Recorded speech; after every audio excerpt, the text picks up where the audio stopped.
case extending weeks, multiple items of evidence, multiple witnesses, and a great deal of evidence to consider.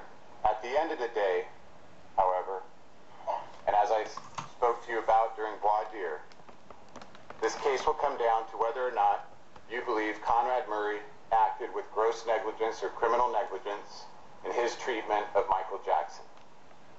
It'll come down to whether or not you believe he was a substantial factor in Michael Jackson's death. He need not be the only factor. He need not be the only cause. He only need be a substantial factor, which is defined as something more than trivial and more than remote. Ladies and gentlemen, the evidence in this case is overwhelming. The evidence in this case is abundantly clear that Conrad Murray acted with criminal negligence, that Conrad Murray caused the death of Michael Jackson, that Conrad Murray left Prince, Paris, and Blanket without a father. For them, this case doesn't end today or tomorrow or the next day. For Michael's children, this case will go on forever because they do not have a father. They do not have a father because of the actions of Conrad Murray. Now, what this is fundamentally about is trust. Trust between a doctor and a patient.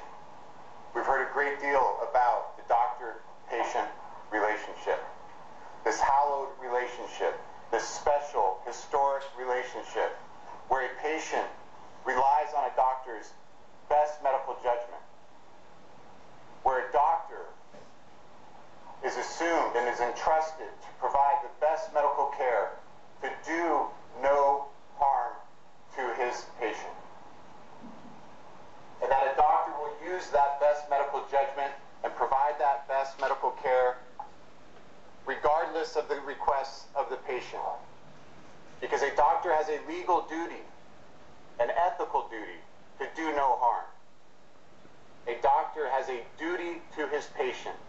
And from each and every doctor that you heard from in this trial, whether called by the people or the defense, you heard that if a request was made to provide medical treatment that could cause harm, that doctor in the end would have to say no and walk away. The doctor is the decision maker. The doctor is the one entrusted with the medical knowledge. The doctor is the one in the relationship who at the end of the day makes the decision as to what is proper medical care and what is in the well-being of the patient. You've heard from many doctors in this case who told you that if they were presented with this situation, they would absolutely say no and walk away. Not only did you hear about that in a hypothetical sense, but you heard from specific doctors called by the defense who were presented with such a request and said no and walked away. Because they believe and acted in accordance with their belief that a doctor has an obligation, a solemn obligation, to first do no harm to their patient. Conrad Murray violated that sacred trust each and every day. Each and every day, Conrad Murray violated that sacred trust premised on that hallowed relationship between a doctor and a patient. It was an employer-employee relationship. Conrad Murray sought payment for services rendered.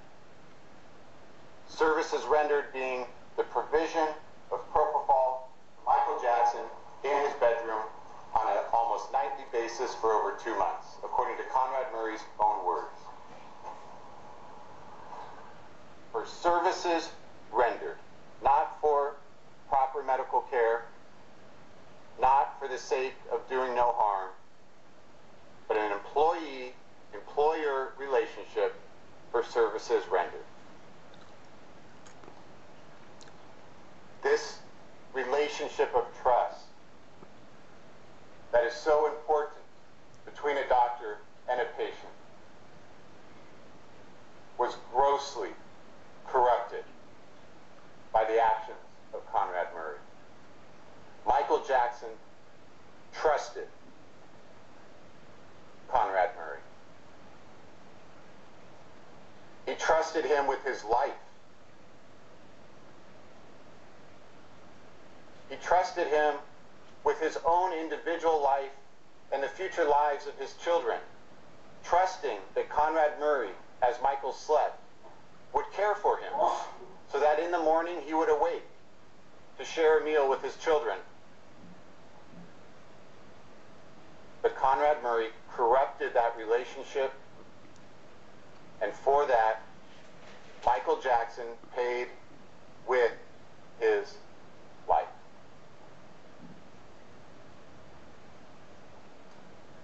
We know that on June 24th, 2009, Michael Jackson performed at the Staples Center, and by all accounts, gave a great performance.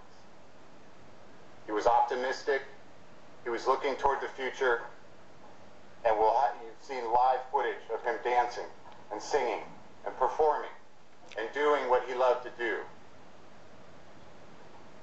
We know from the date this image was taken on June 24, 2009, that in about 12 short hours, Michael Jackson lay in his bed, palms up, head tilted to the side, dead in his bedroom at 100 North Carrollwood. We know during this time frame, June 24th, 2009, what Michael was doing. He was rehearsing, he was practicing, he was preparing for one of the biggest tours of his career. And we know now from hearing all the evidence in this case about his outlook on the future. What he planned to do, what he planned for his family, what he planned for his business future. We know he was optimistic. Was he anxious about the tour? Absolutely certain he was. He's a 50-year-old man embarking on one of the biggest tours of his career. 50 sold-out shows at the O2 Arena in London. Who wouldn't be anxious about that? He wanted to satisfy his fans, his family, his children. He was a creative genius and a perfectionist.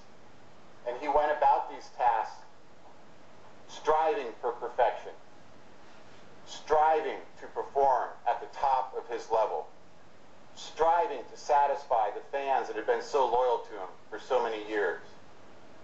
And he wanted perfection. And he wanted to be the best. And despite any normal anxieties he may have had about that endeavor, he was optimistic. He was excited. He was looking to the future.